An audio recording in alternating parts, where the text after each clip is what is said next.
All right. Thank you guys for joining today. And for this session, this is going to be one of 4 for my ICE series. This one we're just going to be digging into the basics of ICE. I'm going to walk you through some of the different parts of the GUI. So first of all, thank you for spending a little bit of your day off with me. For most of you, this is a day off. And we're not going to dig too far deep into it, but I'm going to give you guys some of the different features of ICE and basically what it does. So the first thing is just in general chat. Does anyone here have experience with ICE?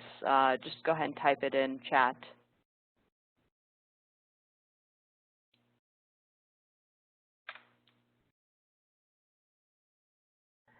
Someone said 1.2. Does anyone here have experience with ICE of 2.0 and above?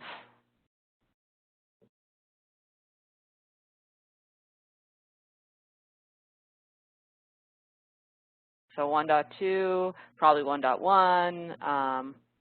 Some people reading CCNP security. Okay. So just give you guys a brief history. I actually helped deploy ICE when I was working in operations, and at that time it was ICE 1.1. So it was a very different creature than it is today. First of all, just GUI-wise, it was a all-flash GUI. The database was very, very slow to get around, and it was a really complicated beast. Not to say that it doesn't have its complexities now, but it is a very, very different interface and very, very different from what you're used to. I'm kind of excited to actually dig into this because any of you guys who've played around with 1.2 or the older versions are not going to recognize the newest version of ICE. For those of you that are new to ICE, let me just go ahead and break down what ICE is. At its core, ICE provides network administration for secure access for the creation and enforcement of security and access policies for endpoints that are trying to connect to your network. So what that basically means is, let's say somebody's trying to connect to a port in your wall or VPN or wireless. Beyond, if you wanted to take it beyond just a username and password, how are you sure that what's accessing your network is compliant with your security policies? So, for example, is it a corporate-owned machine? Should it have access? Does it have the latest patches? All those things that you can that you want to make sure is secure on an access point before it gets onto your network. ICE is able to help provide that segue. So a couple different things ICE provides is, first thing first, like ACS, it provides device administration. So whether you're trying to log into your switch or your router and either Radius or Tac-X, different companies use different things, you're able to authenticate against an ACS server in the past. ICE is able to replace that for you. It also provides network access at the access layer, either VPN, wireless, or wired, using network access, using .1x. It also provides the ability to do guest access. Sorry, that is a C, not another E. Also provides you the ability to control BYOD, which is bring your own device. So any of you guys working in any company these days will probably notice that you yourself or others bring their own devices to work all the time. How many of you guys probably have had a C-level bring their own iPad to work or whatever it is that they want to be able to play with on the wireless, and they want access to internal resources with it? Well, you need to be able to provide the ability to securely allow them onto the network, so they don't have to necessarily log in every time, or that that your authentication system is able to see that it's a corporate device. For C levels, they get certain privileges. Another thing it's able to do is it helps integrate with MDM, which is mobile device management. So a lot of people use things like AirWatch, Mobile Iron that provides you the ability for those mobile devices like iPads, your iPhone, Android phones. If they're coming onto the network, you want to make sure that they're not jailbroken, that they have a PIN number, so if they're lost, no one's able to get into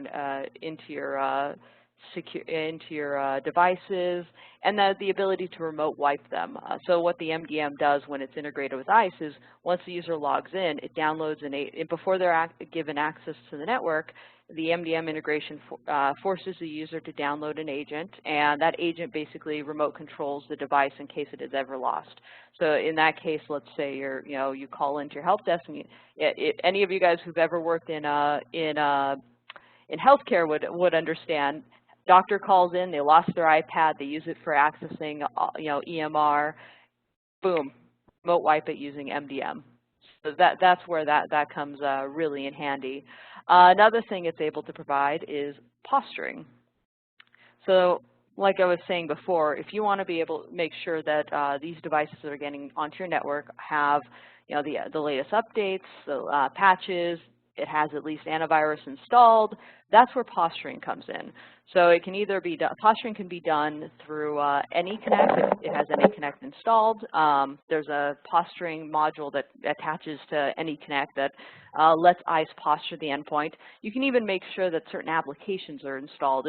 We'll go through a couple of the different options just as a high-level overview in this series, but as we dig into it further, you'll get to see some of the different options. Or any of you guys who work in a DoD or highly secure company like financial, you may not want people to be able to even plug a USB drive in. So with AnyConnect, it actually can continuously monitor that endpoint. So if somebody plugs in a USB, boom, drops right off the network.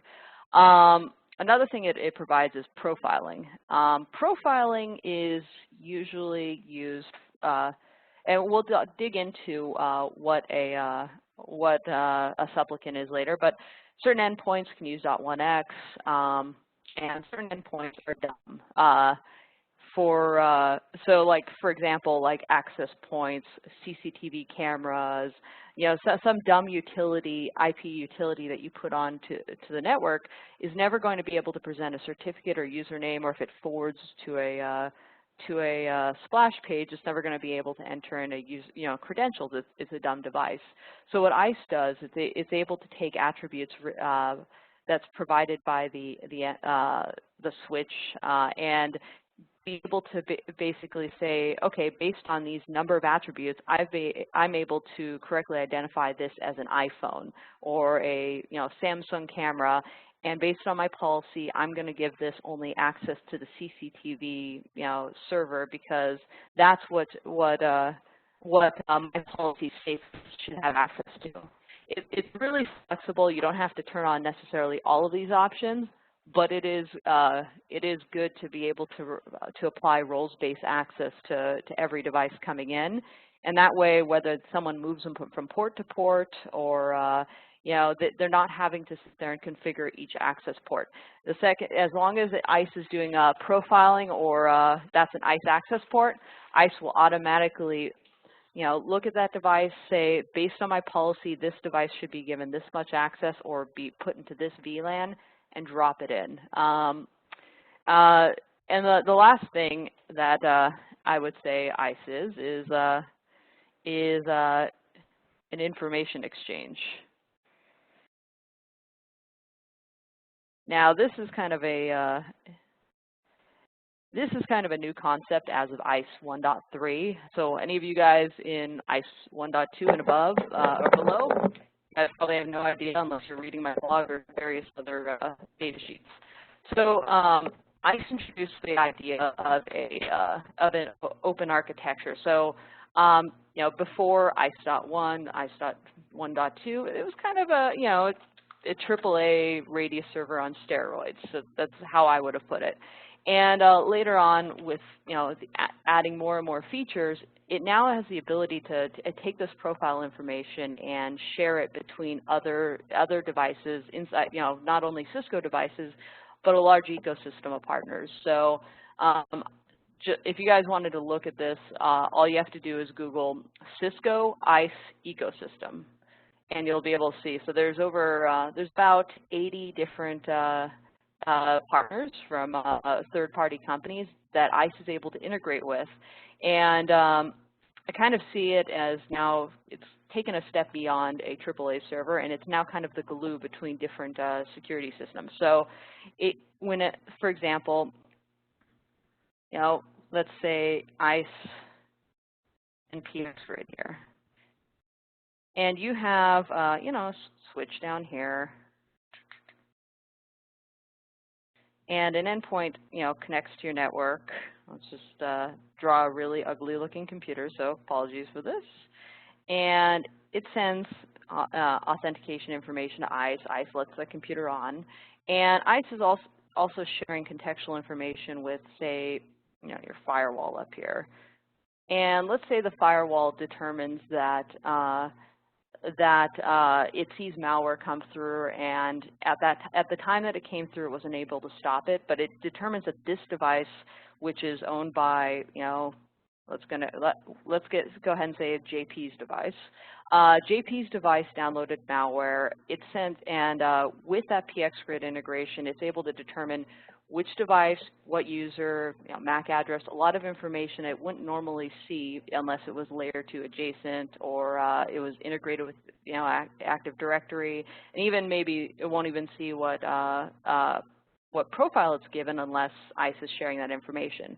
So it's able to send a signal to ICE saying, hey, JP's computer is doing something wrong. I want you to go ahead and contain this threat, and ICE will essentially, let me go ahead and make that big and red. ICE will essentially block that user from JP from getting access to the rest of the network. And so JP can sit there and run to another port, try to plug it in. It's not going to matter until an administrator comes and makes sure that JP's computer is removed from malware. Remove the malware, it's going to continue to block the port. And that's just one of many examples of, of what you can use PXGrid integration for. You can just have it as kind of like a contextual directory agent sharing between different devices, just giving that information about different profiles. Or you can just, you can have it take that step further and do something called rapid threat containment, where you can have your security policy automated. So I'm going to take a step back and ask anyone have any questions so far?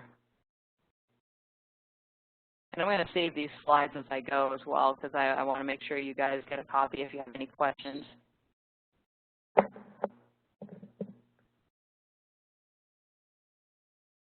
I heard a loud beep, but that was about it, and I don't know if that's my headset or not.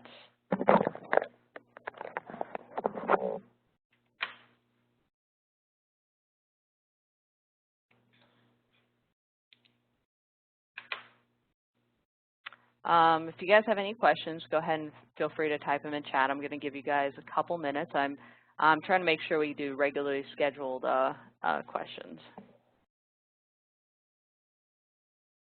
Somebody asked, profiling dumb endpoints. Will you be going deeper on that?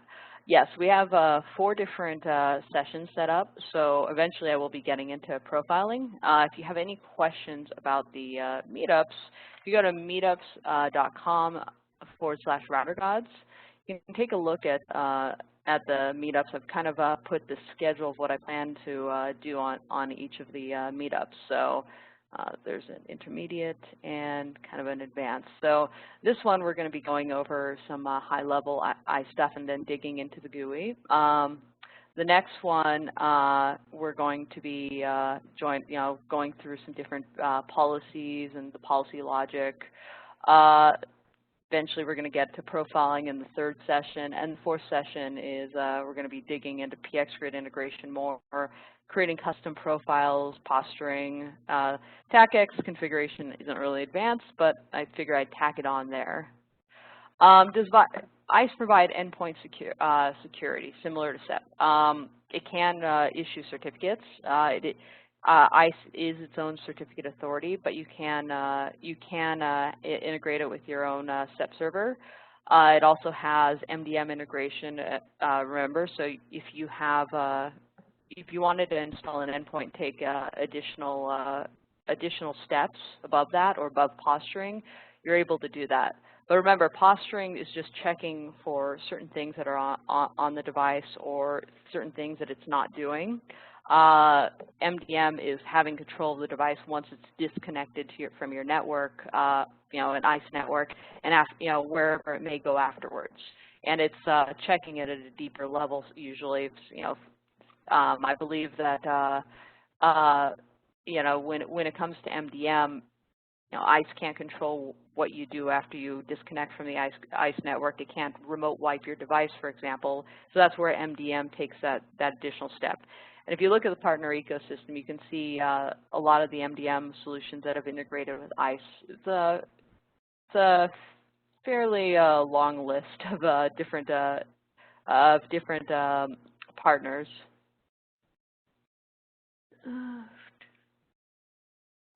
Somebody asked, what is the metadata gathered in order to identify the devices, and where the situations where malicious users could bypass ISE by pretending to be a CCTV? Well, there's a long list, and we probably will be digging into that further when we get to the profiling. I don't want to hyper-focus into different ones and different steps. We're not going to be building the policies today, so asking anything about that is going to be kind of side-railing us. But there are situations, obviously, where people can bypass, you know, profiling. It's a perfectly reasonable question to ask. That's why you don't rely on just profiling.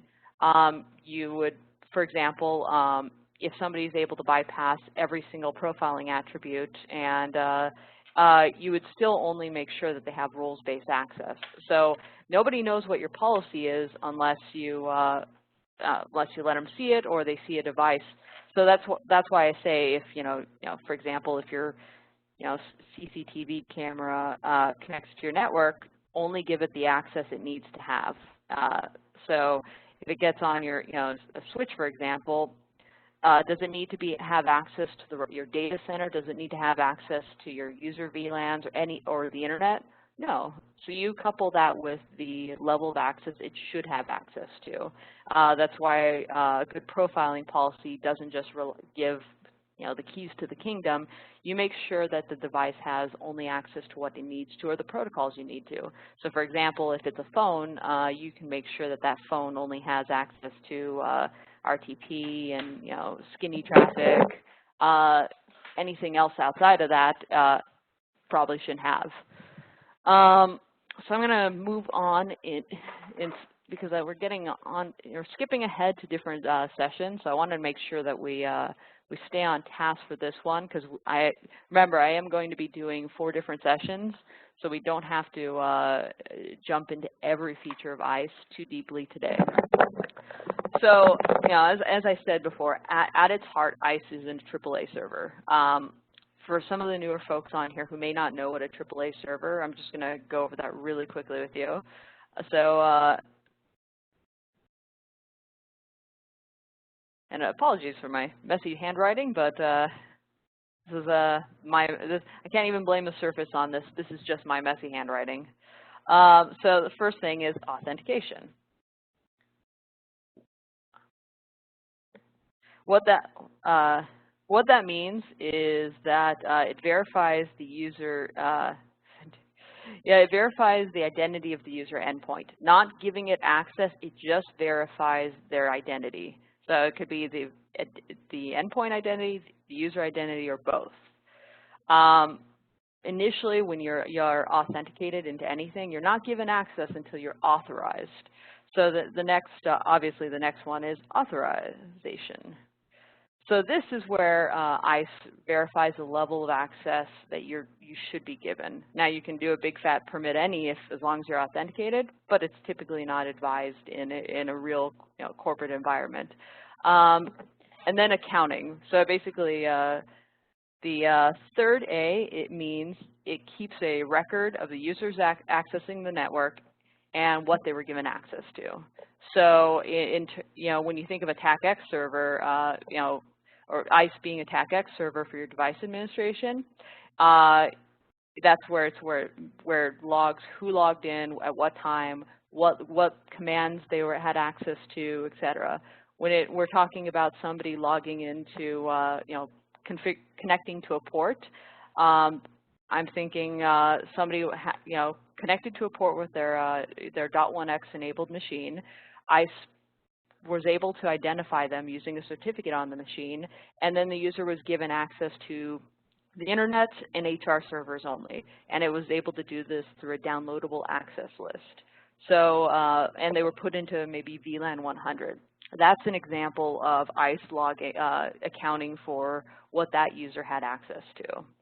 So ISE, in order to make this happen, and there are other NAC solutions out there, but really the way that ISE and a couple others, but not all of them, is able to do a lot of this and change the access after they're logged in is something called change of authorization. And this is an industry standard. So I'm just going to, and the RFC for this, if anyone is interested in looking at this later, is 5176. Let me just double check that because I want to make sure that I gave you the right RFC, but I believe it's 5176. Yep, that's the right one. So what change of authorization is, it's a standard that it's used as a push model, which means that the request originates from the Radius server, and in this case, that would be ISE, to the device that attached to the network. And it enables the network access device, which is the switch, to dynamically reconfigure the existing session. So before COA was standardized, in order for an endpoint to get a different level of access, it had to be entirely disconnected and then re-authenticated to get a different level. So there was no way for the Radius server to send that unsolicited update. A lot of other NACs out there use just SNMP or SSH to basically bounce the port, and it's not very intuitive. It's not a great user experience, to be honest, because nobody likes being like, oh, I just lost internet. Oh, I got it back. That's not after 30 seconds, 15 to 30 seconds of being online. So change of authorization is how ISE does the majority of its changes, and that's how it can keep that level of access change transparent to the user. Once that user is authenticated, it's not bouncing a port anymore. It's actually changing the level of access transparently to them. So I'm going to go through the two protocols that ISE utilizes heavily, just so you guys can who are new to this can understand the difference between Radius and Tac-X. When you think of Radius and Tac-X, obviously the first thing that comes to a lot of people's minds who've been doing this is one's open, one's standardized, and one's proprietary. But just because something's proprietary doesn't mean that it doesn't have a great use. A lot of for the longest time before ISE 2.0, the biggest thing I heard from people, and one of the frustrations when I was a customer, was it doesn't have Tac-X. It can't replace my ACS server because I love being able to have that device, that command accounting. So when somebody, while you can use ISE for device administration for logging into a switch or a router, you didn't get that same level of command authorization. You didn't get the ability to limit what commands they have access to. You're pretty much limited to giving them a certain level of access that you had to kind of manually configure on there, and it wasn't as intuitive. But Tac-X can't be used for network access, so that's where it really differs. So I'm going to kind of go through and kind of explain some of the differences really quick. So Radius, let's go ahead and cover this, because when you're thinking about your device your network access, this is what ISE is utilizing heavily. So this is standardized, is one of the big things, as I said. It's UDP. And the ports that it uses, so there's some old ports and some new ports. ISE will accept either one, but for the purposes of configuration, I would always say use the new ports. So new ports are 8112 for authentication, bad spelling, authentication, authorization. And just for the future case, auth C, auth Z. That's kind of how it's shortened in the command line, and I don't want to retype out authentication, authorization. And then 1813 is used for accounting. In case you run into it in the future, though, the old ports, which you might in some legacy systems, are 1645, 1646. The only thing encrypts in the packet is the credentials here. So encrypts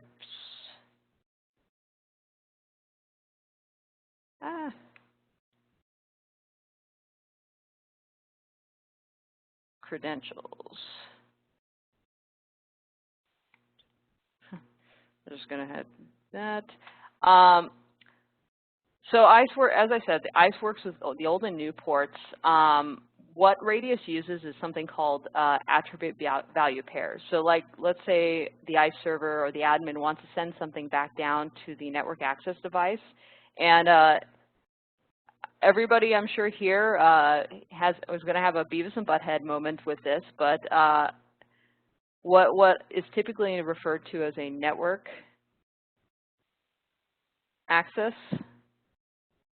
device is lovingly referred to as a NAD in ICE. So that is kind of the typical terminology. Everybody here who's ever watched Beavis and Butthead, I'm sure you're giggling to yourself, but that is it. Your NAD is your switch, router, VPN, wireless controller, anything that is used as a network access device is your NAD. So Radius can use attribute value pairs to send something from ICE down to the NAD. And it uses these to carry the data for, in both the request and the response for authentication, authorization, and accounting transactions. Radius, the real reason Radius is really used here is that it's an extensible protocol, which means that vendors can add extensions using their own vendor-specific attributes, which are referred to as VSAs. And these VSAs may be proprietary, but they can be downloaded in VSA dictionaries and added to ICE. So if there's a vendor-specific attribute that you wanted to use with, say, your, I'm trying to think, with, say, your like Fortinet firewall, for example, ICE allows you to go ahead and add that on there if you wanted to use ICE with that Fortinet firewall. One big caveat which makes Radius kind of not a popular choice for device administration is, as I said, it can't do command authorization. And that's because the way that the packet's sent, authentication and authorization is done in a single step. So initially when you log in, the first A is done, and that's it. Then afterwards, the accounting kind of is done in a separate step. And with Tac-X, you can actually get accounting and authorization done every single command you put in. So it's a little bit different in that, and that's why it tends to be more popular with device administration.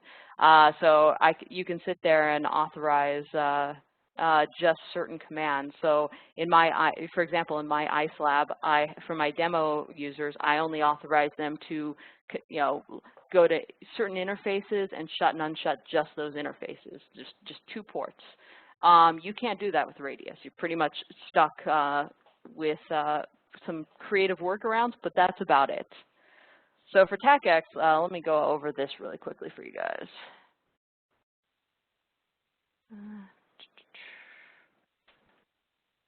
So hold on a second. I'm just having to move my cat, just trying to unplug my computer. All right. So Tac-X is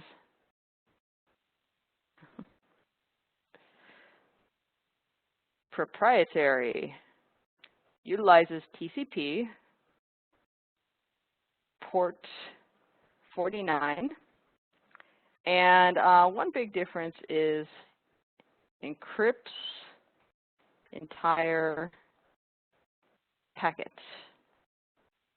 So, you know, for the security nuts out there, it's kind of nice to not have to worry about anyone sniffing it. But you know, in the case of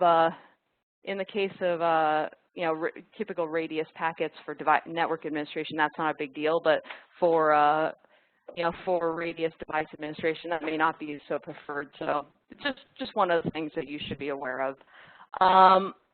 Authentication, authorization, and accounting are broken into different steps. So you can have Tac-X doing those steps differently and doing the command authorization. So each command will be sent to the ISE server, and it can authorize whether or not they can do that command. So you can really get granular on who has access to what. So let me go. Broken in different steps. Tac-X also uses AVPs as well. They can send down certain attributes to define specific CLI commands, AAA elements for those user profiles. One of the things, pretty much that's Tac-X. It's not the most interesting part of ISE, but I did want to at least give you guys kind of a little bit of an overview. .1x is really what I see ISE use for a lot of the time, and I wanted to break down kind of some of the different steps. So if you're ever troubleshooting .1x, this is going to be one of the things you're kind of going to have to understand what the steps are in the .1x exchange. So before I move on to .1x, any questions so far, and kind of try to keep it on topic without jumping into posturing or something else random. Just any questions on Radius and Tac-X?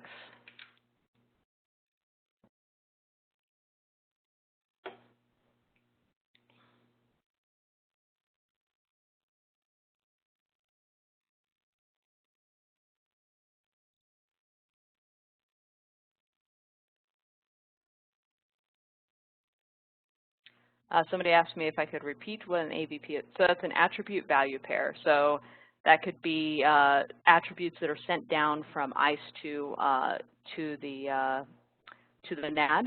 In that case, let's say a device is authorized and authenticated, and ISE wants that endpoint to only have access to VLAN 100, and it wants it to have a downloadable access control list and whatever.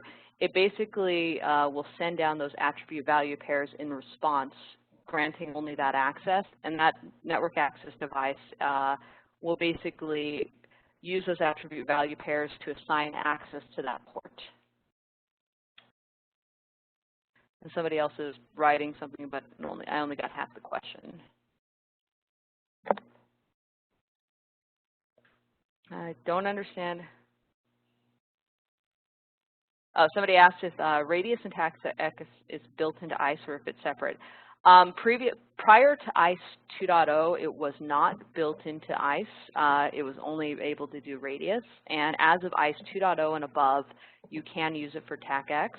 It was one of those things when I was deploying it was kind of frustrating because I personally wanted to get rid of ACS, but they didn't have it intact, and they later integrated it into later versions. So any of the folks on the call who used ISE, who mentioned they're working with ISE 1.2, they want to be able to use Tac-X, they have to do an upgrade, and it's a license upgrade as well. So just something to be aware of. So if you're juggling an ACS server and an ISE server, you don't necessarily have to keep them separate if you upgrade.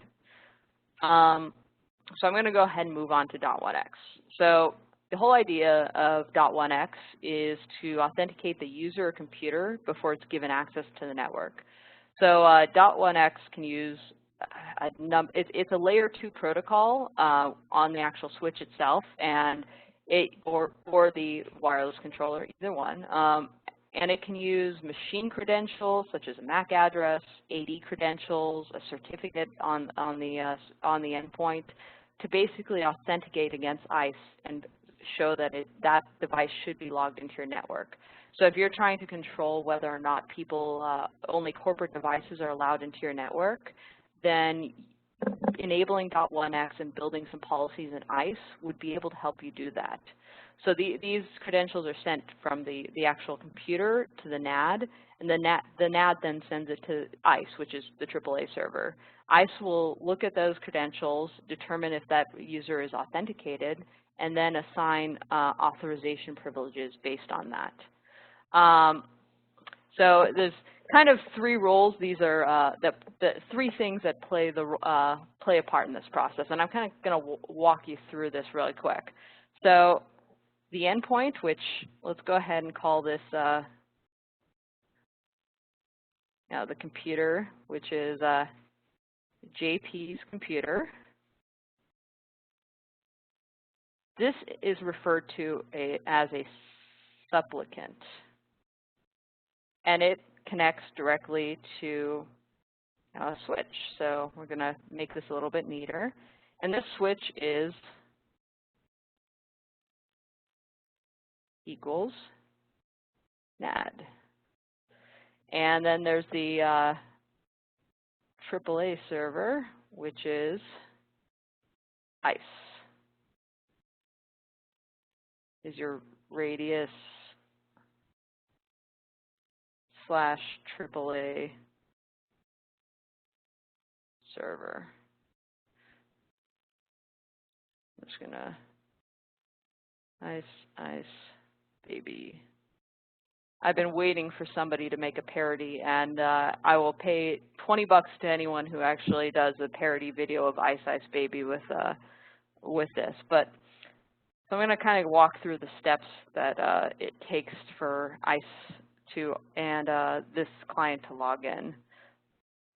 So give me a moment. So as I said, the switch needs to use a protocol that works on layer 2 on the port, because it's not every single port that the supplicant logs into is not going to be a layer 3 port. So that's what 802.1x comes in. It's referred to as .1x, 802.1x, or EAP over LAN, which is EAP OL.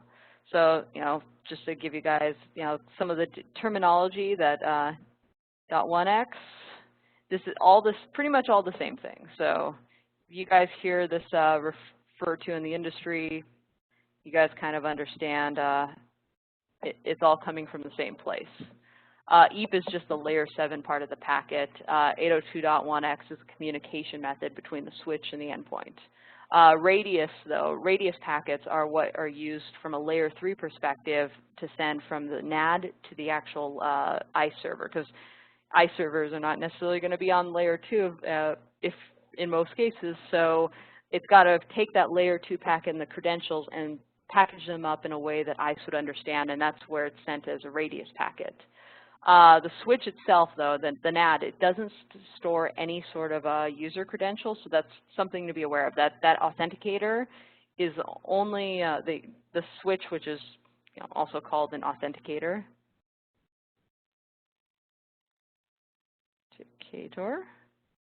Is not going to be storing those credentials. It's only passing it over to ISE so it can make the decision for it. So let's kind of walk through some of these different steps really quickly. So the first thing, let's say JP comes to work.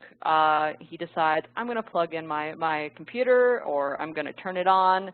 And the first thing that computer does when it lights up is it sends something called an EAP OL start message to the switch. EAP OL start. And this is assuming that the computer is configured to do .1x. That's something you can very easily do through your group policy. When we were deploying in production, we set all the settings and push the certificates through group policy, which I'll go through in later sessions. But this is something that does need to be configured on the endpoint. It's not just usually any endpoint that does this. Once the EAP OL start message starts, the switch will send something back called the EAP request identify message. So it's basically asking for credentials or something to identify itself. So let's put that down. Request identity.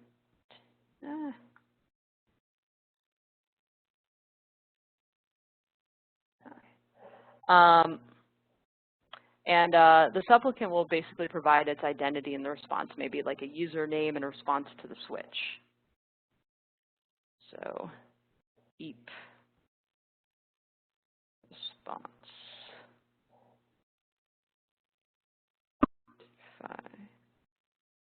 At that point, the switch will forward this information to ISE as a Radius access request message.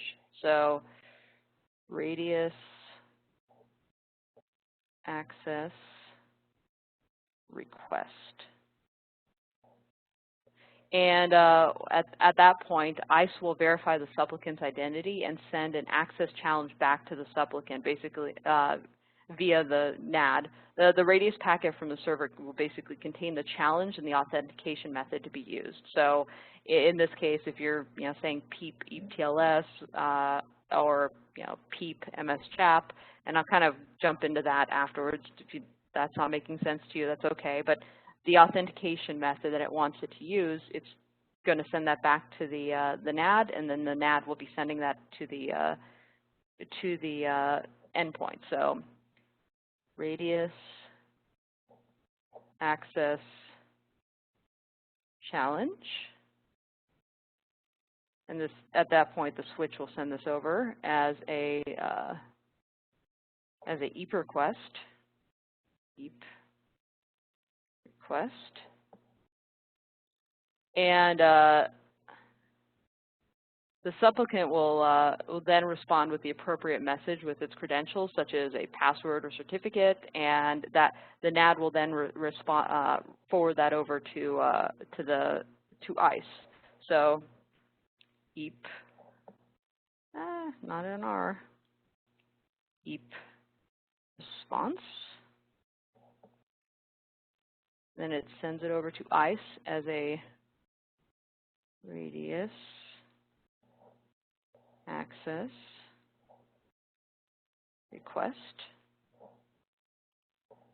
And ISE will take those credentials and depending on what level of access and whatnot, it'll send back the Radius access accept message, which will also include any access, AVPs that I mentioned before, such as should it be on a certain VLAN, should it have a dynamic access control list or downloadable access control list, any number of attribute values that pairs that would be able to define what level of access that port should have. So it'll send down Radius access accept. And at that point, an EAP success message is sent, and the endpoint is allowed access into the network, and so it can just sit there and go ahead and just go ahead and have access to the network to whatever limited amount it can. After it disconnects, or if the person logs off, it'll basically send an EAP OL log off message. If the person disconnects, the port just basically is blocked at that point, and if anyone else connects, it'll basically walk them through the same steps we just went through. There's a couple different, and I know I mentioned some different EAP methods and different things you can use. Let me go ahead and kind of dig into that for a moment. So the purpose of ISE isn't to make somebody go forward to a screen and log in to their credentials every time they get into the network. That would be a horrible user experience in most cases, and if you have a corporate device, it should be allowed access to the network. It should be transparent to the user. This is a way to provide that transparently to the user. So there's a couple different ways that ISE can do that. It could be, through the username and password through a protocol called PEEP with MS-CHAP. It's the easiest to configure, very easy in Active Directory, doesn't require certificates, but it's obviously the least secure of the methods. So let me go ahead and kind of walk you through some of the different authentication methods in ISE. So first things first, MAB. This one is MAC Authentication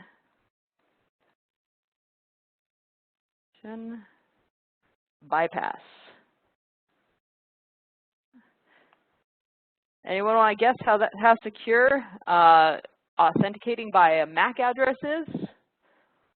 Probably not very. So the only reason that this exists is if you absolutely have to whitelist something, and I'm still telling you there's no reason really you should. MAC authentication bypass is more used with profiling policies. So you may be able to have that in an authentication rule, and then followed up by a very specific profiling rule as your authorization.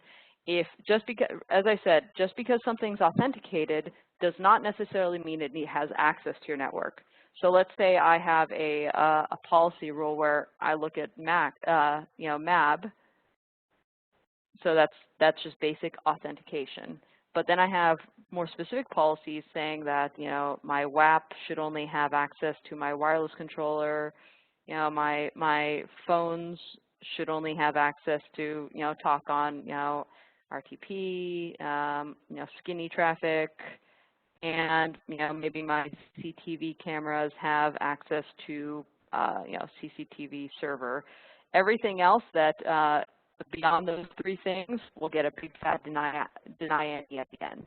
So you can have MAB as your authentication rule, and that doesn't necessarily mean that they have access to your network just because you're using that. I'm just saying that it can be used with profiling, so that's something to be aware of. You're not opening your network just because that rule exists. You're only opening your network if you create a authorization policy that goes along with that. Now, the second thing, different authentication methods is EAP. So this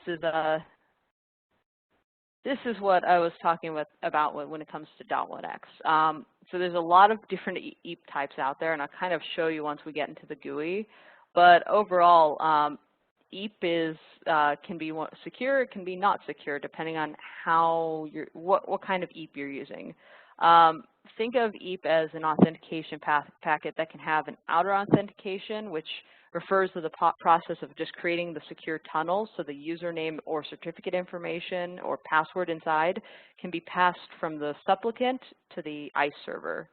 The inner method is the actual authentication process. So you can use a certificate, a username and password, or even a token authentication. So some of the different EAP methods, for example, is PEEP, and you can have PEEP with MS-CHAP, which is B2, which is basically username, password. You can also have it with EAP GTC, which is basically tokens. Think of it kind of as when it comes to tokens, think of them as kind of like RSA secure ID, like provisionable tokens you can hand out without actually having a certificate server. Or you can use EAP TLS as the inner method, and EAP TLS is certificate based. So if you're using certificates, it's considered the gold standard. The certificate's used for the client credentials. You can also have a computer certificate that authenticates the computer as well. So you can kind of create compounded rules where it looks at the user, in order to get into the network or be defined as a corporate-owned machine, is looking at the computer. It has to look at the computer certificate plus the user certificate. And in order, that combination equals access. And that's a very secure way of looking at it, because in order to have a computer certificate, you know, they'll have to be joined to the domain. In order to have a user certificate, they have to have, you know, credentials, and you can control that user being able to get into the network by having that ISE look at the certificate revocation list, or OSCP, and it's very dynamic that way. There's also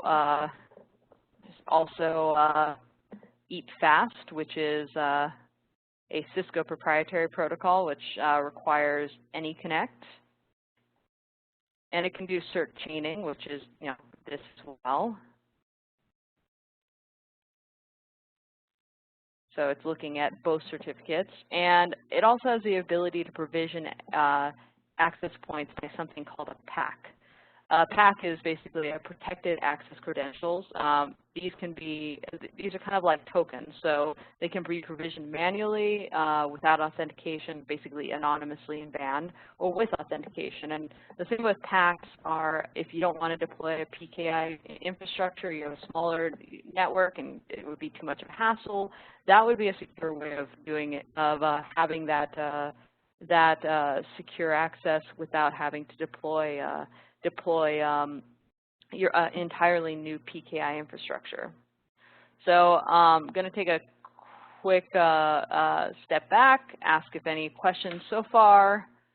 Somebody asks, when moving down an ISE road, does TLS make more sense since there's large requirements for certs within ISE itself? It just depends on the infrastructure. You can do ISE. I know large companies that are doing PEEP MS CHAP. They don't want to deploy via certificates.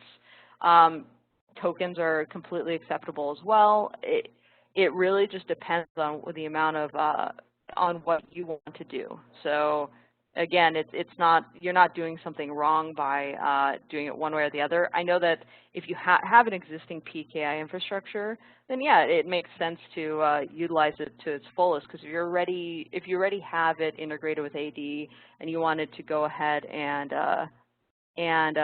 sorry, this thing is just dimming on me, so I have to make sure I'm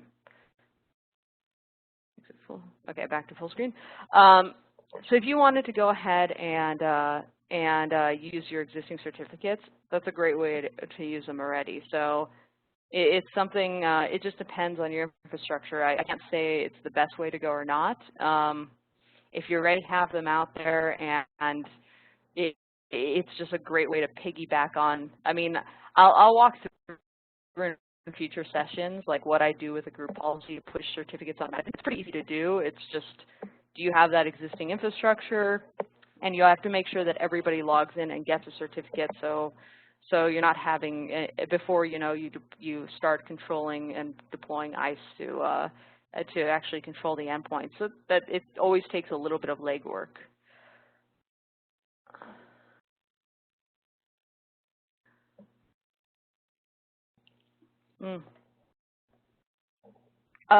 Somebody asked, what's the authentication method when there's a one-time password used during any Connect connection? That's with like using an external server, like a secure token. ISE does allow you to use. You don't always have to use AD or certificate servers. It has the ability to integrate with things like RSA Secure ID or something else. So yeah, you have the ability to have these different ways of authenticating. You don't just have to use AD. Sorry, I got distracted by something for a minute. Apologies. All right. So I'm going to go ahead and jump into the different ISE personas. So this is just more of a design thing. I just wanted to make you guys understand some of the different persona types with ISE and how those personas kind of work in ISE.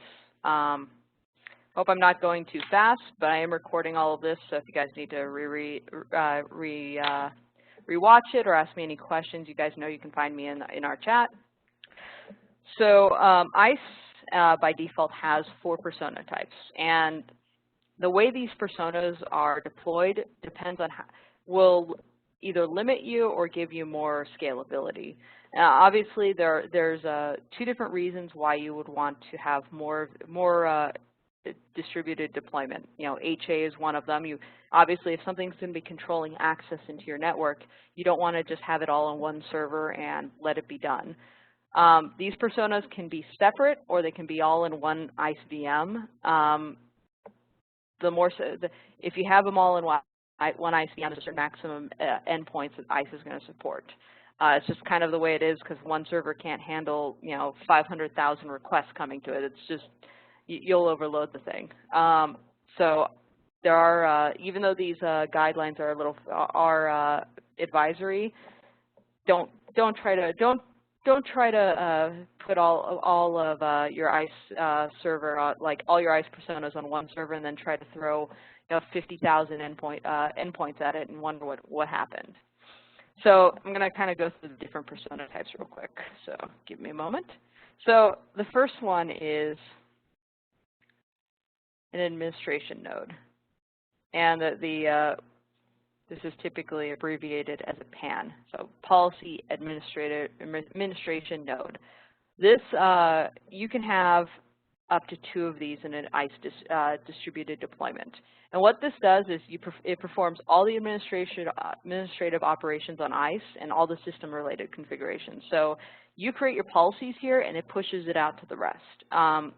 If both of these ICE nodes go down, your entire infrastructure is not down. I've actually had this happen in production where both the policy services nodes now hosed on me, and we had a functioning, the rest of it was functioning, and people are still able to get in with .1x, and we didn't even notice a bump. We actually had to, I was actually logging in to patch it when I noticed that, that it was down.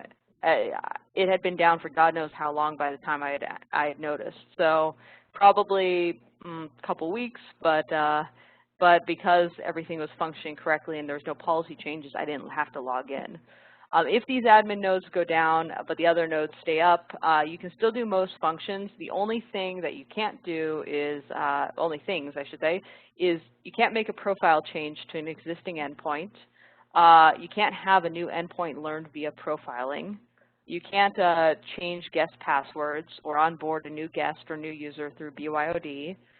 You can't use the BYOD with the internal certificate authority inside of ICE, and the PX services become unavailable.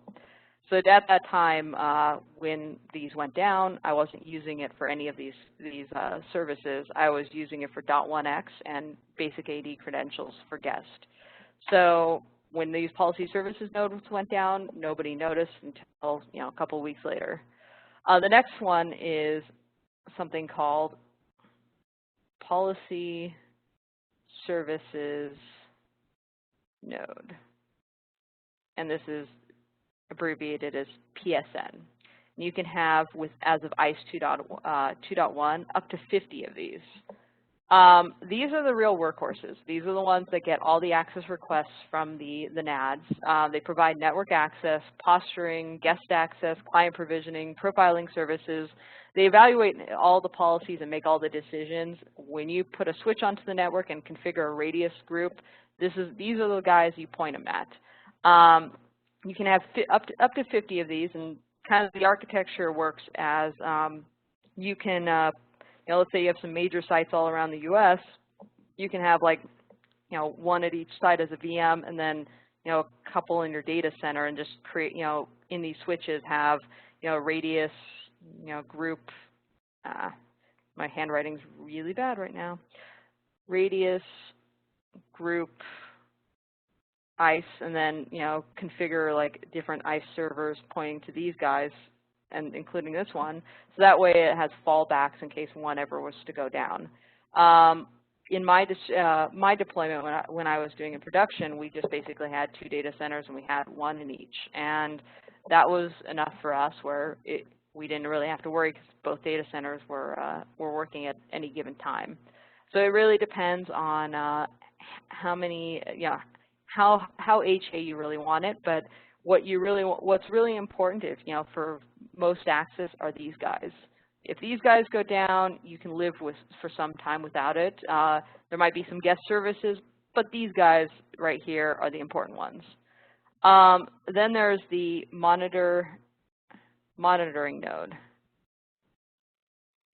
also known as MNT. And you can have up to 2 of these in a deployment.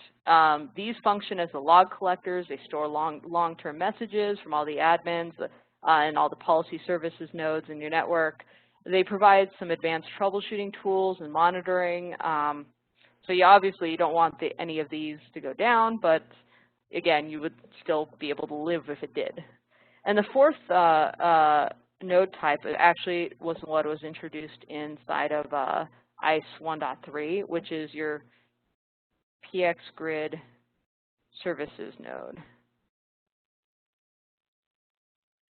And you can have 2 of these. These are the ones that are used to share context-sensitive information from ISE to other platforms or anything in that Cisco partner ecosystem. This is where you would invoke third-party systems to invoke that adaptive network control for the quarantining, to quarantine users and devices in response to a network or security event. In a high availability configuration, the servers replicate information between nodes through the the PAN, so the admin node up here. You can, of course, have 2 of these in the deployment. So that even though these different personas exist, you can combine them on the same VM if you wanted to. In my lab, I have them all in the same VM. The big benefit of having it distributed is the scalability and the high availability. I mean, if you can go ahead and have something access all the control of your network, you don't want it going down. So as much as you can scale this, if you have a big environment, go ahead and do so. And just to give you an idea of how much scalability this gives you, if you just distributed it, if you separated all of these services, you can scale up to 500,000 endpoints easily. If you combine them all in the same box, you are limited to 20,000 endpoints. So yeah, it's a big difference. And if you do distribute them, one thing to be aware of is there is a maximum latency between any PAN node and the rest of the deployment, which is 300 milliseconds. So just kind of something to be aware of. These things are built to scale. Typically, if you're going to be deploying one in Asia, a nice cluster in Asia and a nice cluster in the US or Europe or something, if you're exceeding that 300 millisecond latency, then you would just kind of set up your own deployment in each continent. That's what I would advise, at least. This is not a hard number again, but it is something that will affect user experience. So use discretion if you're going to have that large of a deployment. You don't want somebody waiting too long for something for them to log into it. And the maximum number of NADs, just so you know, equals 100,000, and internal guests, if you're creating guest accounts, 1 million. So just something to be aware of. And any questions on that so far? I see one question, MNT not logging. You can send syslog messages with all this information to a third party, but you can't not have a monitoring node. You have to have one. Whether you decide to combine that onto another node, that's fine, but you have to have, if you have a large deployment and you want more scalability and endpoints, you're going to have to kind of break that apart. If you want to limit your, if you don't have to worry about more than 20,000 concurrent. And by the way, all of these endpoints maximums or size maximums, they're for currently seen concurrent logged in users. So I'm not talking it's seen 10,000 endpoints in the last 24 hours. I mean, or 500,000 endpoints in the last 24 hours. I mean, are there currently 500,000 endpoints logged in and currently active on your network? So In most cases, most of you probably will say no. If you have that large of a network, you usually have people coming in shifts. I don't even know if Walmart's network would be quite that big. Just trying to think, they're the biggest employer in the U.S. And they have stores all over the U.S., hundreds of stores, but I can't even think 500,000 concurrent endpoints on any given scale. I'm sure there's some IoT environments out there, but beyond that, in most enterprises, I would think that you wouldn't hit that maximum very easily. Any other questions before I kind of jump through to the GUI? I'm going to log off of this quick.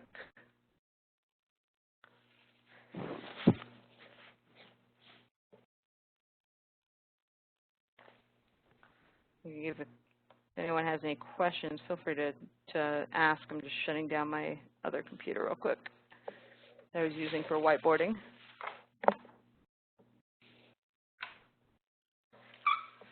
All right, so I'm going to jump into the GUI and kind of give you initial walkthrough of this. So I spun up a brand new ICE instance for you guys. Shiny and new, if I remember the password correctly. So anyone here who had seen ICE 1.2, this is not the ICE that you remember. So this is the new GUI and the initial login. I've never logged into this thing. It's shiny and new. So right off the bat, something new in ICE 2.1 is these dashboards. The prior versions of ICE offered a very, very small dashboard that was basically giving some very basic information. Didn't allow you to customize it at all. Didn't allow you to kind of add what was relevant to you. It didn't. You also didn't have the ability to kind of launch through a wizard to initially set up profiling. So if you go up here when you first log in, you can actually set up your initial ICE visibility. So this will do the profiling initially and add your network access devices. So I can click through here, and if I want to do an endpoint discovery and have it actively scan, I can sit there and go 1/24 and have it go through and actually scan your network. Scan your network automatically, and it'll actually, if you wanted to actually add network access devices automatically in IP ranges, you can give them the different IP ranges. Like, let's say you have a management network for all your switches. You can sit there and go, oh, I'll go ahead and say this is what I use for administration and I can enter the SNMP setting, so ICE cold, and it'll scan to look for those switches or endpoints or routers. In this case, there's nothing on there because that network's dead, so it just kind of sits there and finds nothing. And so, if I don't want to go ahead and do that, what I can do is I can add a device manually. So in this case, I haven't put the switch in my network yet, but I'm going to between this session and next. So it's going to be switch 02. Let's go ahead and find a good IP address to give it. So I believe 33 should be available. So ping 10.133. Cool. So it's going to be 133. The location is going to be my security lab. Device type is going to be a 3560, or actually I'm just going to call it switch. This is the switch for my ROUTERGOD class. SNMP version is going to be 2C, and I'm going to share my community for read-only. And I'm going to click Next. And if I want to go ahead and add this to Active Directory, I'm just going to go AD1. Domain fully qualified name is going to be securitydemo.net. ICE node is going to be, I think this is ICE1. Securitydemo.net. Username is going to be my administrator username because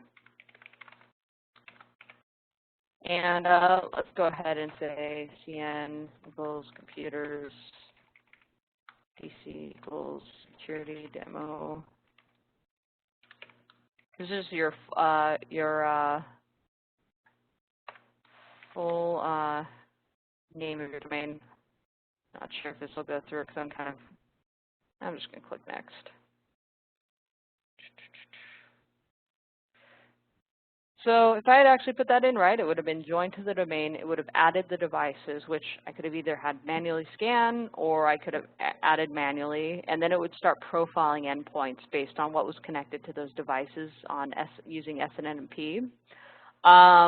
If I wanted to add a device manually after going through that initial setup, I can go over here to Network Devices and click, Add, and it gives me a few different options here when I want to do it. So if I'm going to go back to that device I added before, and let's go ahead and take a look. So initially, I just set it up using that wizard with SNMP. So if I wanted to give it some radius, I'm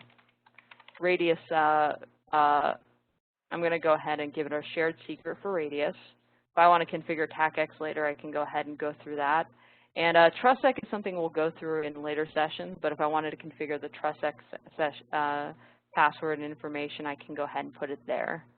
So I'm just going to go ahead and basically put the radius information in. We'll get to this actually probably on Friday. If you wanted to create groups to define your different switches and your different device types or the locations, these locations and device types can be used in policies. So if they see the radius request or something coming from something in these groups you define, they're very useful for later policies. So I like to create a wired policy to check for radius requests coming from my switch group, and based on that, it'll start going through that access policy. So this is the first time logging into ISE. Let me go ahead and give you guys a quick walkthrough of what's kind of new in ISE 2.1. So the first thing is obviously these dashboards are different, and you can change your own dashboards. If I want to say ROUTERGODS dashboard, let's go ahead and create our own dashboard. So there's a lot of different dashlets I'm going to say are going to be useful or not useful. So maybe I want to have my authentications, my compliant endpoints, the device type, endpoint. I don't care about that. I care about endpoints, maybe failure reasons, guest status, guest type. It gives you a lot of different things you can add in here to create your own dashboard. So looks like it kind of garbled it on there. So let me refresh this real quick.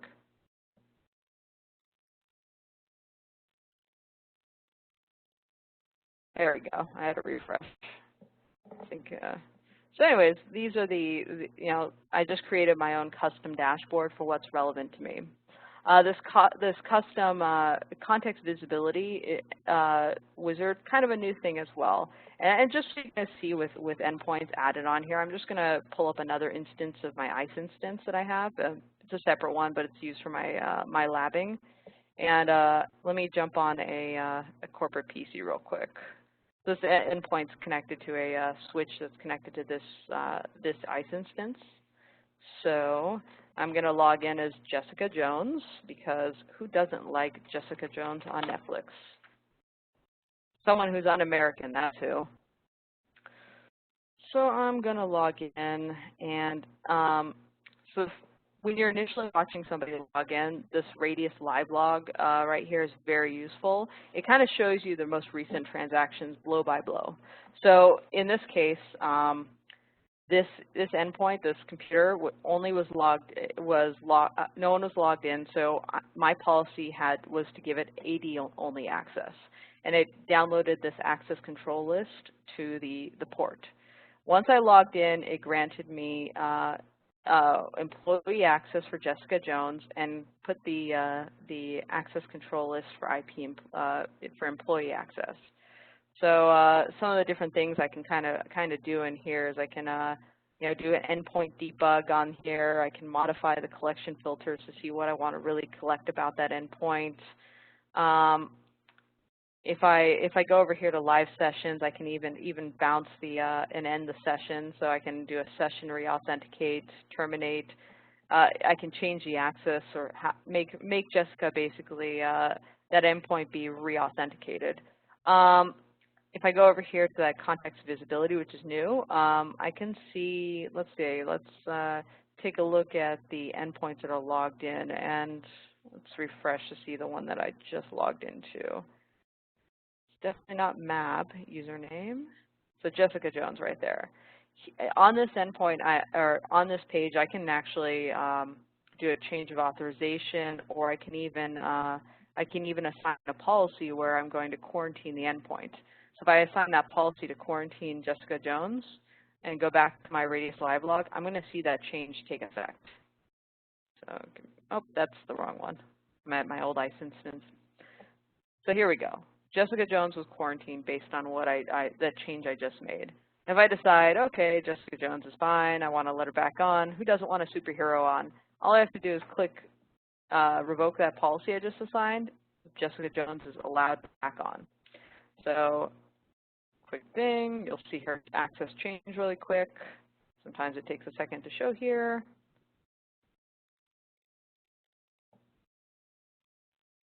Employee access. Another thing that ICE did in this version of ICE, and I know this looks a little jumbled, but it introduced the concept of Workcenters. So for anyone who utilized ICE before and mentioned how complicated it was and whatnot, the people who created ICE wanted to make it easier to kind of do the common stuff. So they introduced something called Workcenters, which if you click on the overview, it walks you through the steps you have to configure that feature. So in this case, this is device administration, Tac-X. So the first thing, in order to get this set up my profiles, my command sets. If I have ACS, it provides a migration tool to convert your rules from ACS to ICE, and enable the Tac-X service on ICE. And then it starts talking about how to configure. It'll give you links to where to configure these things at. So if you look at my my ICE setup for device administration, I have the elements, which if anyone here has configured ACS, these will look familiar. There's the Tac-X profile and the Tac-X command sets, and I put them together into a policy. And if I'm basically following this overview, you can basically go boom, boom, boom, follow the steps, and you get the access you want. We walked through that ICE visibility wizard, which is first time setup type of thing. Also, ICE, part of that glue I was telling you about, it introduced the concept of a threat-centric NAC. So it integrates with endpoint protection such as AMP for endpoints, Qualys vulnerability scanner. So let me go ahead and kind of show you, because actually I don't think I set it up yet on here. So I have AMP for endpoints actually configured on my on Jessica Jones thing. So I'm going to download some test malware and kind of show you me being naughty and some of the different things you can do in ICE with this. I was going to save this for a later session, but kind of gives you an idea of what you can do, and I think it's kind of fun to configure this. So give me a moment. I got to find my proxy server because I'm behind a proxy server on here. Give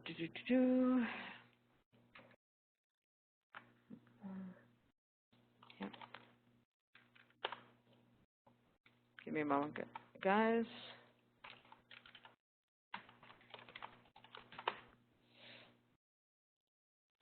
All right, proxy server time.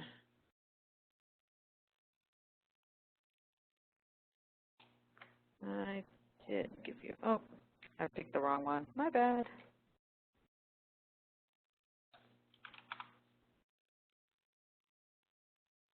All right, so it asks you to pick which cloud, US, and there's a couple different endpoint solutions you can use here, but I'm just using this one because this is what I have access to. So I click Next to initially set this up. It tells me to go ahead and connect for the for endpoints, which I'm going to go ahead and do.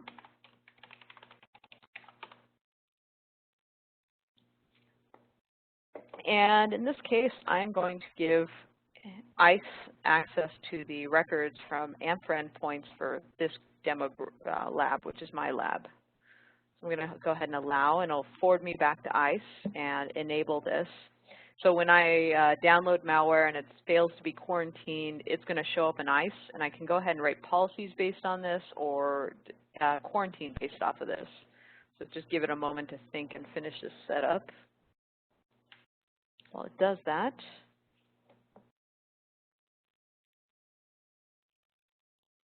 and I am jumping ahead, breaking my own rule by jumping ahead here, so give it a sec.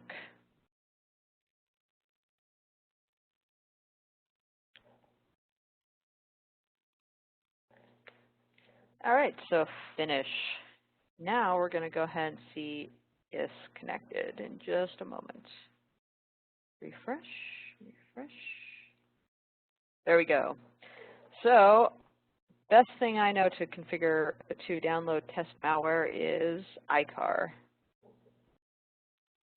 ICAR test, yeah, there we go. If you ever want to, so I have my AMFRA endpoints policy at audit only, which basically means it's going to detect malware. It's not going to take any action on it. ICAR allows you to download some test malware. It just basically looks like malware according to the metadata. So see here, it detects it. It doesn't quarantine it. Now I'm going to go back here to ISE, and I see now that I have a top device that has a threat in it. So if I click on that, it's going to take me over to the threat-centric NAC dashboard, which I can see that Jessica Jones, there's a threat detected. It's a painful level of threat. If I was using Qualys, I'd be able to also see the compromise indicators, anything else, but at this point, there's really nothing. So I can sit there and quarantine based off of this. I also have Qualys set up. I can do policies based off of the level of threat that endpoint is seeing. So if it's has too much vulnerable software, I can limit its access to the rest of the network, or I can fully quarantine it if I wanted to. You get to choose what quarantine is. Like in the case of my policy, I have quarantine is just IP deny any. You can also just say internet only. So if you wanted to say, instead of go ahead and, if in case it's a false alert, I want to just quarantine it by removing access to the internal network or just certain internal points, you can go ahead and do so. Another thing with ISE 2.1 is you have an Active Directory probe for profiling, so you can profile it if it's joined to a domain through Active Directory.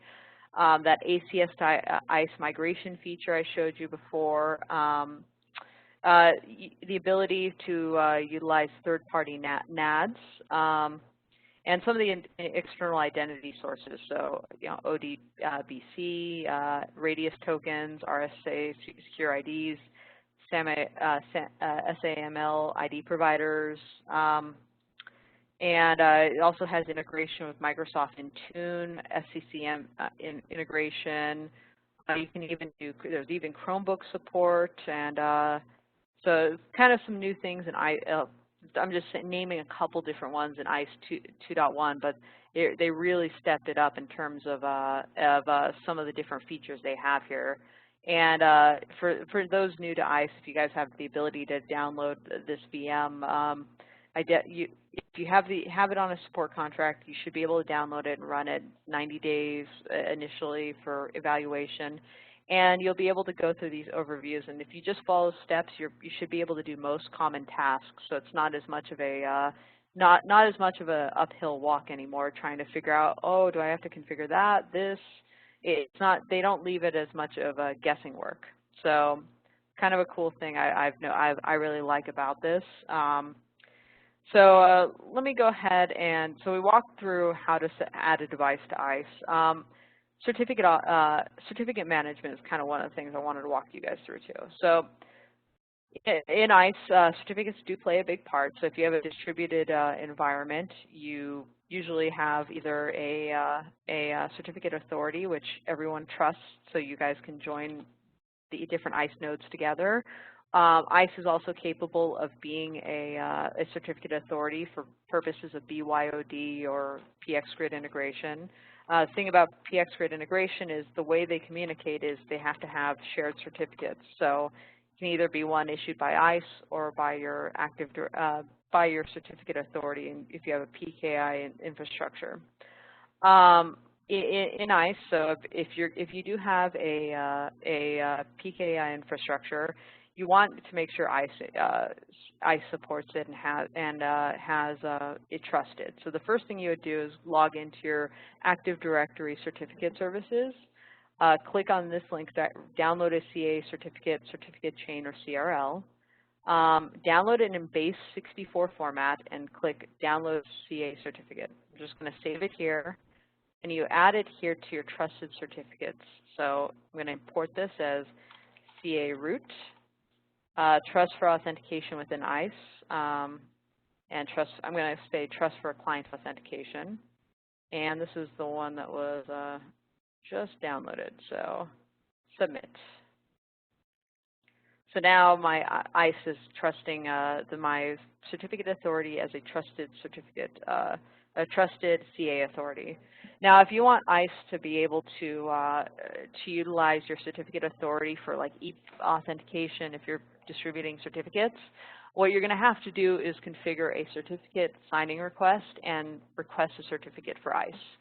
So there's a couple different things that ISE will use certificates for. Obviously, EAP authentication, the admin portal. If you wanted to have a guest portal with a publicly signed certificate, you can actually have a separate certificate for that. That way, when your users or guests log in through your guest portal, they don't necessarily want to hit a certificate error just to be redirected to your guest network, your guest splash page. So you can actually have like a GoDaddy certificate signed and put on ISE for that. And then there's the PX Grid certificate, and you can use the same certificate for all of these, or you can go ahead and issue a different one for each. So in this case, I'm just going to walk through what this would look like. So I'm going to say this is a multi-use certificate. Click this for ISE. The organizational unit is going to be engineering, Cisco, Pasadena, California. You just put whatever you want here. I'm just putting whatever comes to me, engineering and Cisco. The DNS name for this, I'm going to go ahead and say is going to be ISE1 demo.net and generate the CSR for it. So you export this and open it in Notepad. With certificates, this is in PEM format, so this is a standardized format. You want to copy the entire thing. The little dash, dash, dash begins, yeah, that's all part of it that you'll need to use. So going back to my certificate authority, I'm going to go ahead and click Request a Certificate, Advanced User Request. Now I have a special certificate template for PX Grid I'm going to use, but if you're not using PX Grid, typically what you would do in this case is you would request the standard template for web server. So I'm going to go ahead and click PX Grid, and when we go into the later sessions for PX Grid, I'll walk through how to create that certificate in Active Directory. But I'm going to go ahead and download this in base 64 encoded format and click Download the Certificate. And then if you go back here in ISE, go to Certificate Signing Request, click on that, bind the certificate. We're going to bind that certificate I just downloaded. So I'm going to go and call that CA bind. And it says down here, what do you want to use the certificate for? So I'm going to just go ahead and say, we're going to use it for EAP authentication. We're going to make, and it just pops something up saying make sure you trust the trusted CA before you do this. That's why we added that trusted CA certificate before we did this request. So we're going to go ahead and click that. I'm going to also say PX Grid as well and click Submit. So only one, that's fine. It's going to go ahead and change that for me. So now I have this CA bound certificate and EAP. This certificate is going to be used to authenticate EAP clients that are using certificates in my deployment.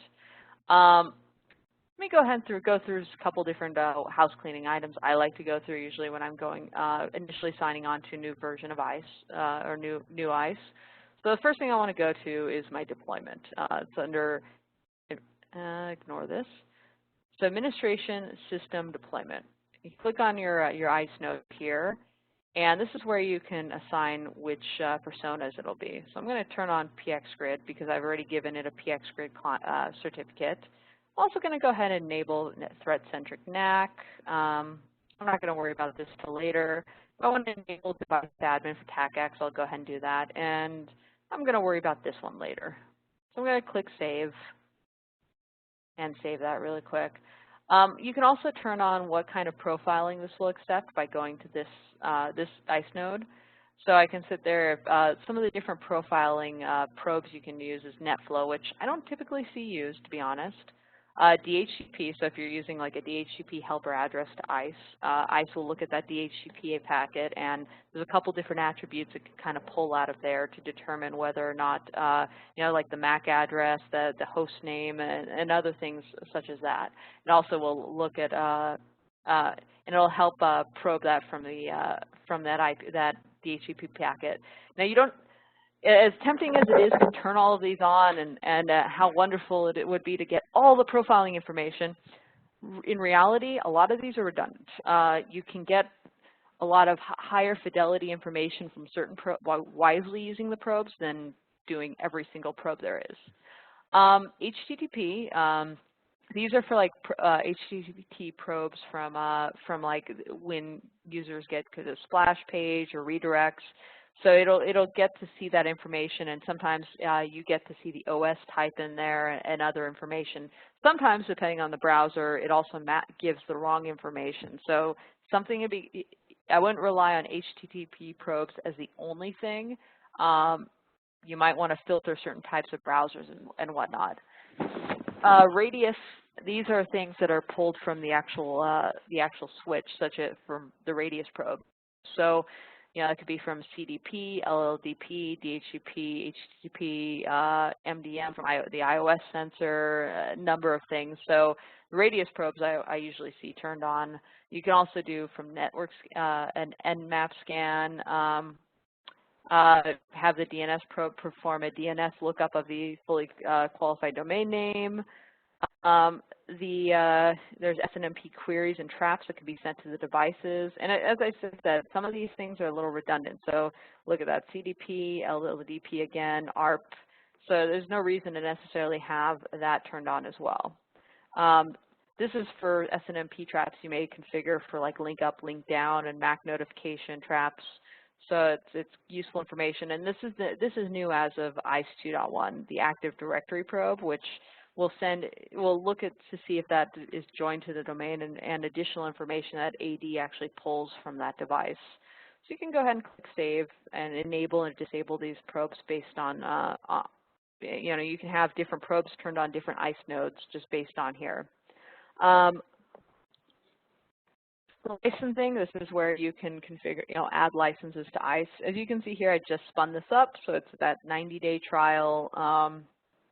There's a couple different license types. There's base license, which is, you know, think of that as .1x and basic guest access. Plus is profiling and BYOD with ICE acting as a certificate authority. You also need to have at least one base license. It's not consumed. It's really weird that way, but you just have to have one base license in order to perform PXGrid integration. It doesn't even consume the license. It just needs to be there. Apex license, which is, it used to be called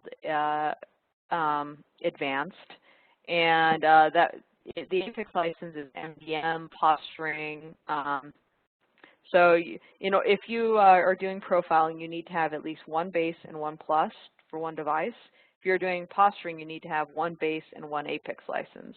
If any of these advanced features are used, they consume a base license. The base licenses are very, very, very, very low, cheap, but for some reason, these licenses, for the extra features, you have to use both. The device admin license is just that. unlimited but it's for Tac-X licensing. And the wired one, just kind of ignore that. So you can add these licenses by importing them, or if you have a smart license, you can basically hook it up to a portal. So let's say you have to nuke an ISE server and restart a deployment or something.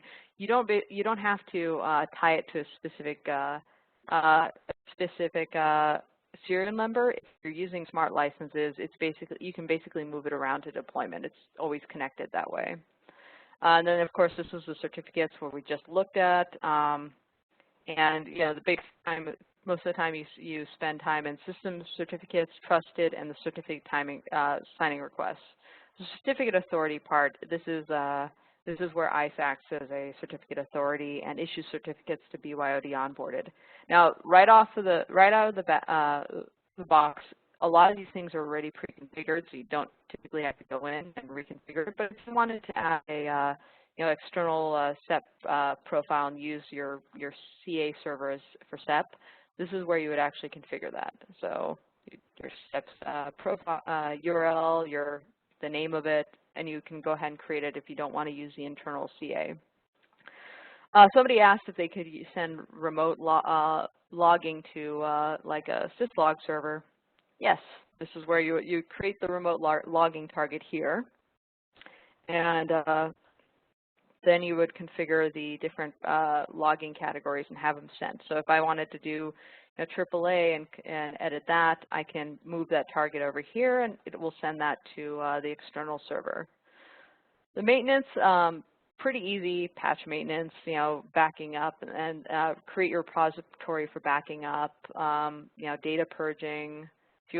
As of ISE, I think it was 2.1, you can actually upgrade an ISE so you don't have to do everything through the command line anymore, which is kind of nice. You could always do patches through the GUI, but in prior versions you couldn't upgrade to like ISE 2.2, for example, if there is an ISE 2.2 in the GUI, so they kind of made it a little easier that way.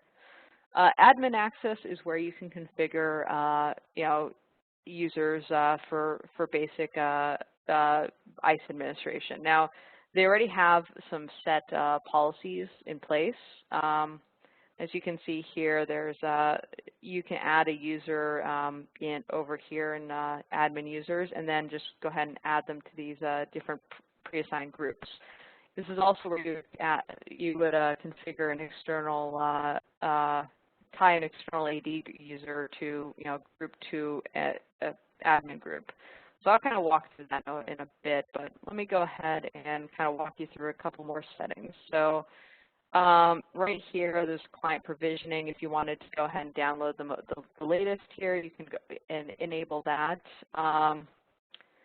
BIPS mode, if any of you guys are in government, that might be something you want to configure. If you wanted to add extra alarms or this is where you would configure them.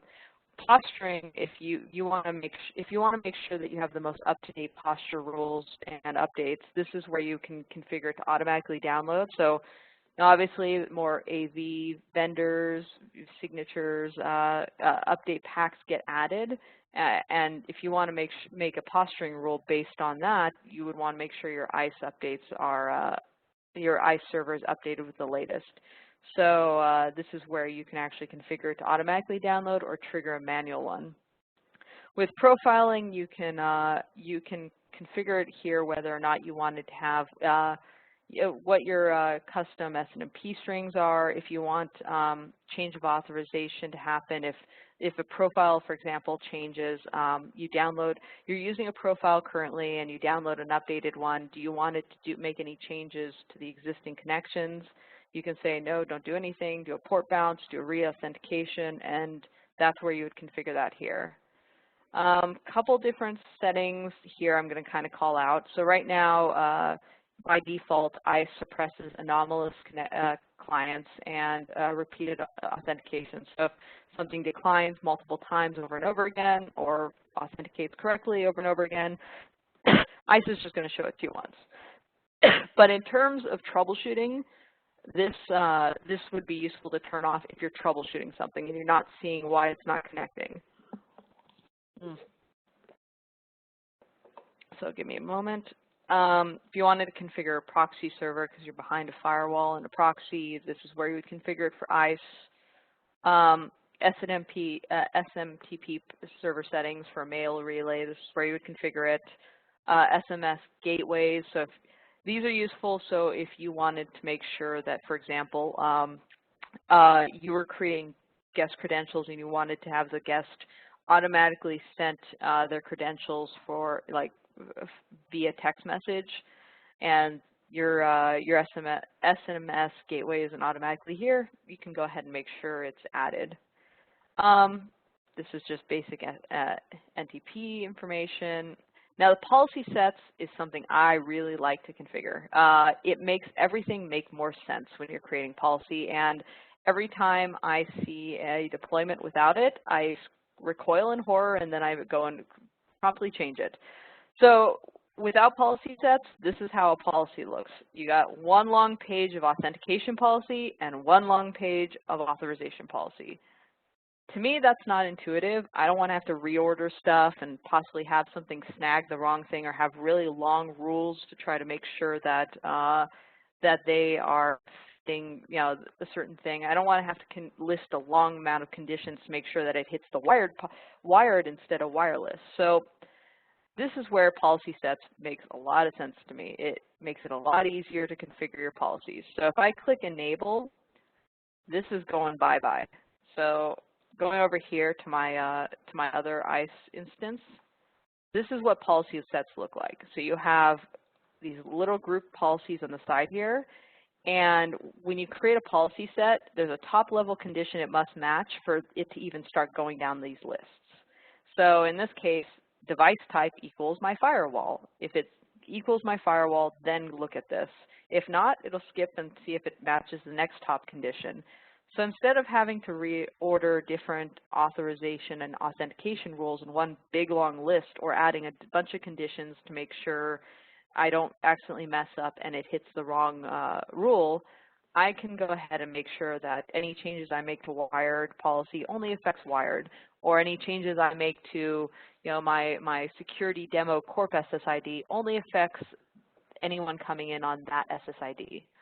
So it's kind of it makes the ability to write policies so much easier. So once I enable that, I can re-log in, and all of my default policies are automatically thrown into a default policy set.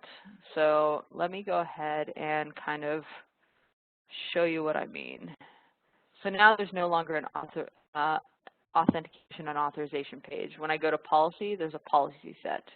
And there's two policy sets initially. There's the global exceptions, which this is where you would create your quarantine policy. Anything deciding to be quarantined would automatically be thrown into the global exceptions.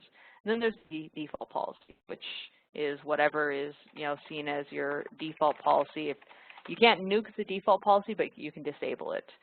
By default, ISE does come with some initial initial policies, so I'm just going to kind of show you real quick. And this is all in the purposes of making ISE right out of the box. I keep getting logged out, and I don't know why. Here, let me go ahead and close the browser because I'm probably having some issues. Let me log off. Kind of show you guys the default ISE policy right off the bat. And then I think I've been going for about an hour or 2 hours now, so I'll probably let you guys have your night back because I think we have another one of these on Friday, so I don't want to burn you guys out on ISE already.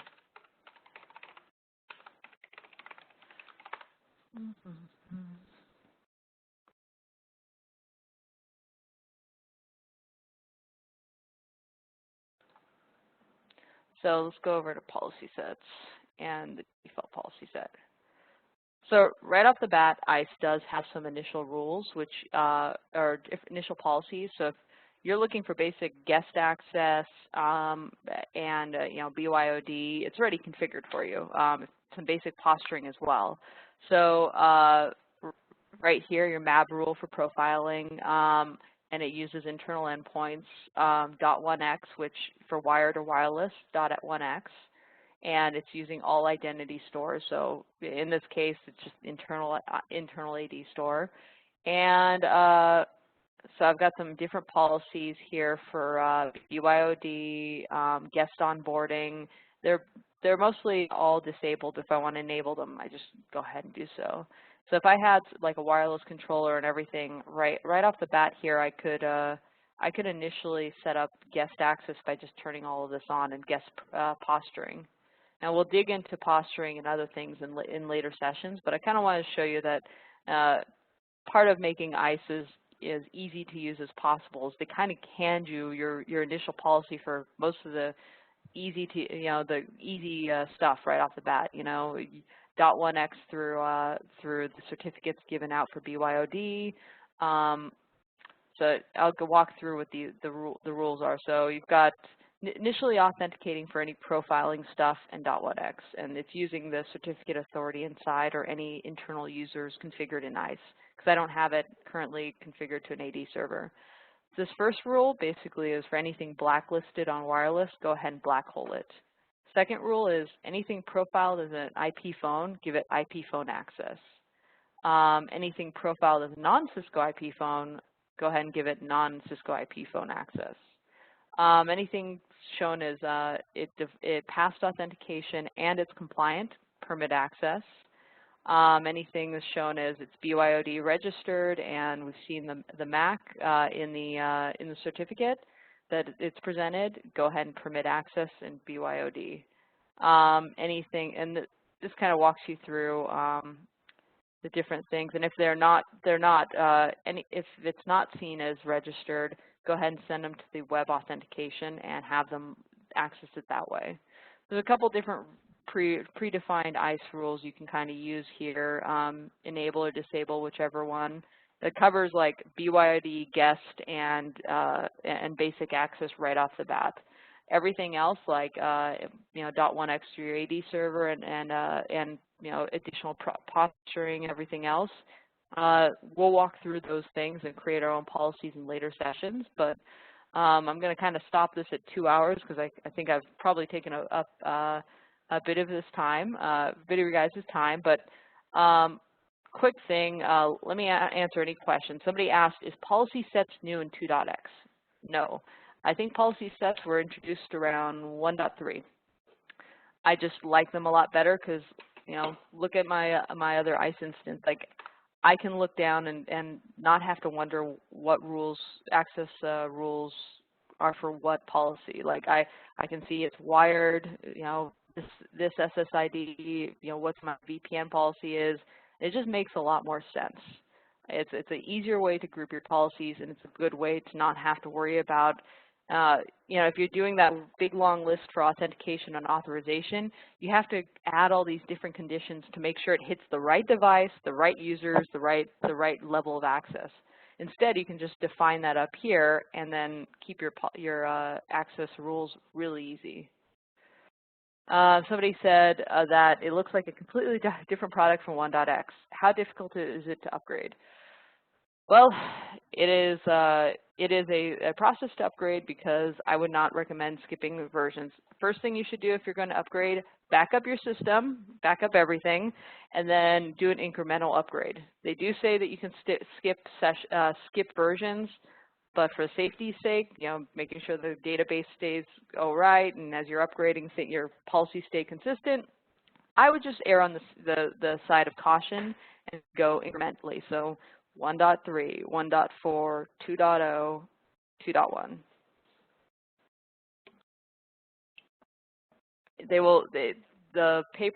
The actual Cisco site will not say that you have to do it, but I would err on the side of caution just because it's easier to make sure that everything's working right if you're incrementally upgrading it. And that's just me. I mean, there's a lot of database things that they did in the background to make this a lot tighter and work a lot better. And if I'm upgrading from 1.2 to 2.1, I want to make sure at least that the database is like incrementally upgrading and it's cleaning things up as it's going, as you're upgrading. Any other questions? Just take a look at the policy sets again in case you guys wanted to look. So I got my global exception policy, which is my quarantine policy. If anything gets quarantined, it overrides everything else. My VPN policy, so if it matches coming in from my firewall, it's going to start going through these guys. If it matches coming in from the wireless controller and the SSID is Security Corp, it matches these. And my wired policy is basically anything coming in from my switches and wired. It's going to go ahead and match this. Can I go ahead and go through the authentication policy default settings again? Okay. So these are the policy rules that are by default in ISE. And we are going to dig into the logic of how these work a lot more on Friday. So I don't want you to get too wrapped around the axle, but just by this. But the default admin set, and again, you can disable these. These are just there, so right out of the box, you can do basic guest and Byod. But right out of the box, it authenticates looking at profiling, which just imagine this is profiling and .1x, and it looks at all identity stores. And if it's able to authenticate in any way, even if just seeing the MAC address, the next thing it's going to do is it's going to look at the policies, which I'll explain the policy sets more on Friday. But the first authorization set is policy rule is wireless blacklist. Go ahead and give it blacklist wireless access. And these are all things we customize, and I'm going to dig into the different recipes, but it gives you different options of, like, what if it's profiled as this, give it this access. If it matches this condition, give it this permission. If it matches this, then this. The logic is very much like programming. If it's coming in as JP Sendrano on a PC, then give him no access because we don't want JP on our network. That's kind of like if then access. If you have a BYOD device that need to be part of different VLANs based on production, where they're working, et cetera, how would ISE detect that so you can build a policy? Let's say they have AD account access. So that's actually pretty easy, and again, we'll dig into this further on Friday. But there's a couple different ways you can do this. ISE will actually integrate with the easiest way to do this is when I add the network devices that they're authenticating them against. I add them to network groups. So let's say you have for example, you have a location that is I'm going to go ahead and add a device group. So I'm going to say a location will be Vancouver. And we're going to go ahead and say another device group location is Washington. Maybe I'll just bring two switches over to kind of demonstrate this for you on Friday. So when I add a device to ISE, like a switch or a group of switches, I can sit there and define their locations as whatever I want. If I created a logical group as Vancouver, I can basically create a policy set, for example, that will say something along the lines of, so let's go ahead and create a policy set that matches Vancouver only. And the first thing it will check, I can say it's going to check whether that device that's presenting that radius packet is from Vancouver. Actually, I meant to say device location. So Vancouver. And if I wanted to get even more granular, I can go ahead and say, let's go ahead and say, device type is going to be switches only. So if it's coming in from a device that's defined in ISE as a switch from Vancouver, then go ahead and look through these, use these authentication policy and authorization policy. If not, it would skip to the default or whatever the next one is. So you could create policy sets based on the location here very easily. Another thing you can do is if you have something like Mobility Services Engine. which tracks the user's location as well. You can actually integrate ISE 2.1 and ISE 2.0 with it, and you can have that be checking the location of the devices. So if you don't want to have to actually manually add different things, you can go ahead and, someone said, let me clarify, I have users in the same location that need to be in different groups.